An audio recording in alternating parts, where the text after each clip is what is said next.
LEGO Star Wars The Clone Wars might just be the most popular sub-theme in the entire history of the Danish toy maker. Yes, I know, that statement sounds incredibly hyperbolic, but hear me out for just a minute. Ever since LEGO Star Wars The Clone Wars' inception in 2008, these sets have flown off shelves, and there's a reason LEGO is still pumping tons of resources into them nearly 20 years later. LEGO Star Wars fans just eat up the Clone Wars stuff, and honestly, it's with good reason for the most part. Some of the most legendary LEGO Star Wars sets ever created have come from this theme, which got me thinking, are there bad Clone Wars sets? Well, in today's video, I'm going to answer that question. Without further ado, here are my picks for the top 10 worst LEGO Star Wars The Clone Wars sets. I have only one pretty obvious rule for this video with a couple of subsets. It just has to be a set specifically from the Clone Wars. So nothing from spin-off shows like The Bad Batch or Rebels. Additionally, nothing from the prequel trilogy, even if that vehicle does appear in the Clone Wars series. I'll also be considering the 2008 Clone Wars movie for this list and the 2003 Clone Wars show. However, there's only one LEGO set from said series, and it's a really good one, so it won't be on this list whatsoever. I hope that makes sense. Now, let's dive into the countdown. Number 10. 8039 Venator-Class Republic Attack Cruiser. Let's start this countdown off with a bang. I'm sure this is going to ruffle some feathers because people love this set. However, I don't think it's all that great. Before I say anything else, there really aren't that many bad Clone Wars sets, and I don't think this set is poor.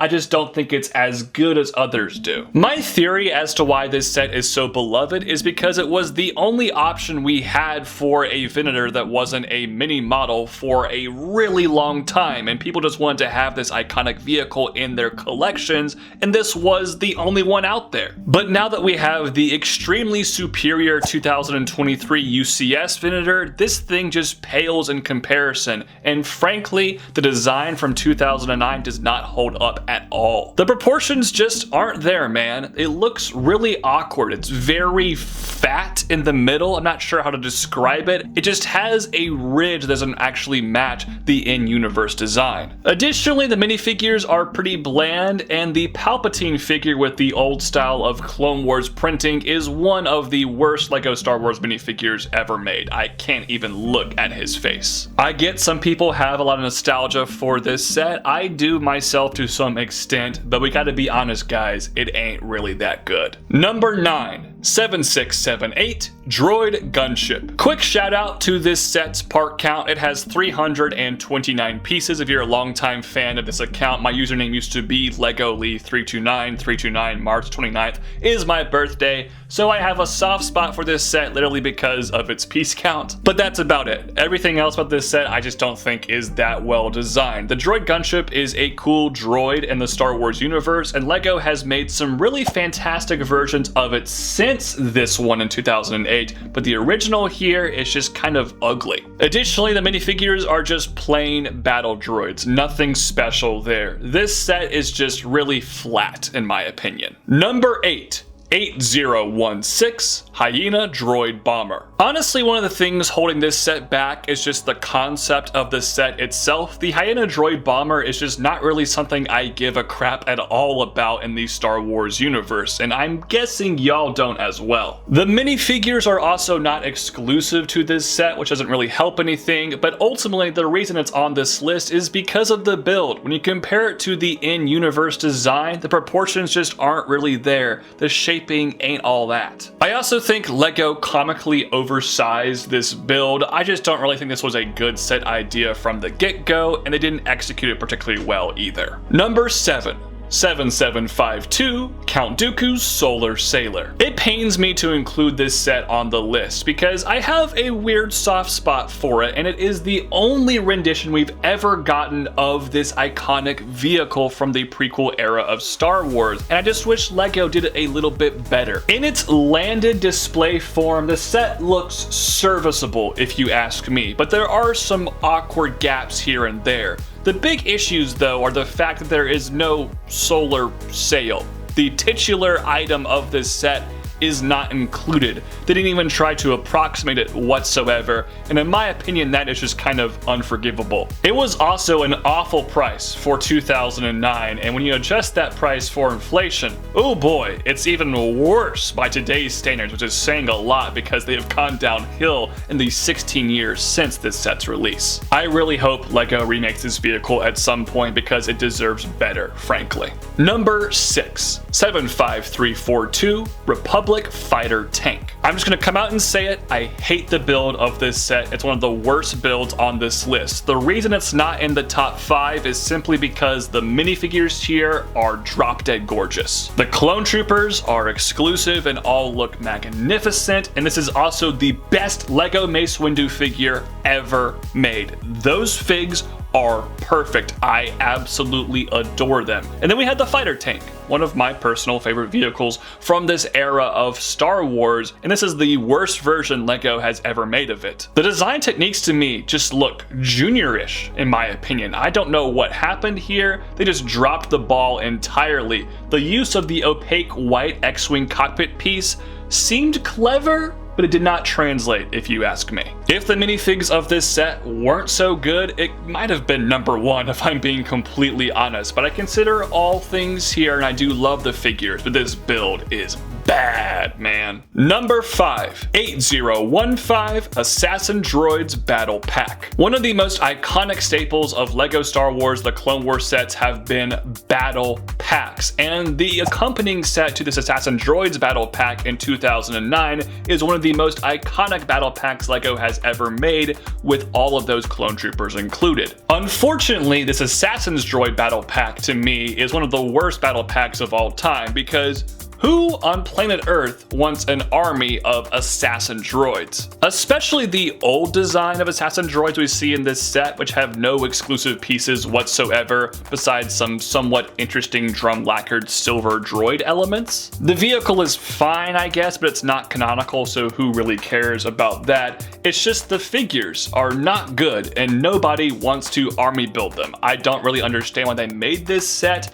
and it just doesn't hold up at all. Number 4, 75168 Yoda's Jedi Starfighter. This is the 2017 rendition of this vehicle. I did not include the 2023 version on this list. I do think that one is better than the 2017 one, but it's not great, and honestly it was a dishonorable mention for me. This is another set I just don't really understand why it was made. The vehicle is hardly in the show and nobody really seemed to have fond memories of it before LEGO made it into a set. It's just kind of a confusing choice, especially to be made twice in the last 10 years. Additionally, R2-D2 and Yoda are just not super hard characters to find. There's just nothing really desirable about this set, and the design is just kind of awkward. In universe, it has a very particular cockpit shape, and LEGO did not really capture it at all if you ask me. So similar to the Hyena droid bomber, boring minifigures, a weird choice for a set, and just subpar design just make this thing a kind of disastrous package. Number 3, 7669 Anakin's Jedi Starfighter. It pains me to include this set here so high on the list because this was the original LEGO Star Wars The Clone Wars set, but oh gosh, it does not hold up 17 years later. I recently reviewed this set separately on the channel, and I said it was the worst Jedi Starfighter LEGO has ever made, and I stand by said opinion. This is the worst LEGO Jedi Starfighter, one of my favorite vehicle groups in all of Star Wars. It's just an ugly design, man. It doesn't look very accurate to the show. The play features are kind of awkward and weird. I don't like the minifigures, and they're not hard to find either. Yeah, this set just does not work whatsoever besides the affordable price point. Number 2, 75283 Armored Assault Tank AAT. This is the 2020 version, by the way, not the 2009 version, which is one of the better Clone Wars sets ever created. I hate this remake. It's so bad in my opinion. I'm not a big fan of the 2015 AAT LEGO made, and they essentially just recolored that version for this set and then charged $15 more than they did in 2015. At 40 bucks, this was crazy overpriced. The proportions of the build are entirely off. gosh, it's just not good. The only redeeming factors are the minifigures, but those characters are not hard to find anymore, so there really is nothing in this set that's desirable 5 years after its release. If I were to make a worst LEGO Star Wars remakes video of all time at some point, this one would definitely be high on that list. But which LEGO Star Wars The Clone Wars set is worse than this? Well, it's number 1. 75354 Coruscant Guard Gunship. When I reviewed this set back in 2023, I actually caught some flack from people telling me I was a hater and telling me this set was secretly actually really good, and I do not understand any of that sentiment to this day. The Republic Gunship is my favorite vehicle in all of Star Wars. I absolutely adore the UCS version they've made of this vehicle. I adored the Playscale version they made in 2013 of this vehicle, and I just was so excited when I heard we were getting this Coruscant Guard version in 2023, and unfortunately, LEGO dropped the ball ridiculously hard. I don't mind the recolor of the vehicle. It's fun, it's different, that's cool. It's the downscaling of the ship and compromising pretty much everything about the design that I don't like. Again, with proportions in this video, they're completely off here. There's also some horrendous gaps and tons of wasted space that is inexcusable. And ultimately, it's just small, especially for $140. It is not an impressive looking build on a shelf. Yes, there are some good minifigures like Palpatine, Padme, and the Shock Troopers, and then there's Commander Fox, who is one of the worst and most disappointing LEGO Star Wars figures of all time, just adding insult to injury. This set is a disgrace to my personal favorite vehicle in all of Star Wars. I hate it with a burning passion, and in my opinion, it is a worthy worst LEGO Star Wars The Clone Wars set ever made. But those are just my thoughts. I'd love to hear yours in the comment section down below. Thank you all so much for watching today's video. Have a fantastic rest of your day. Peace out. God bless. Bye-bye.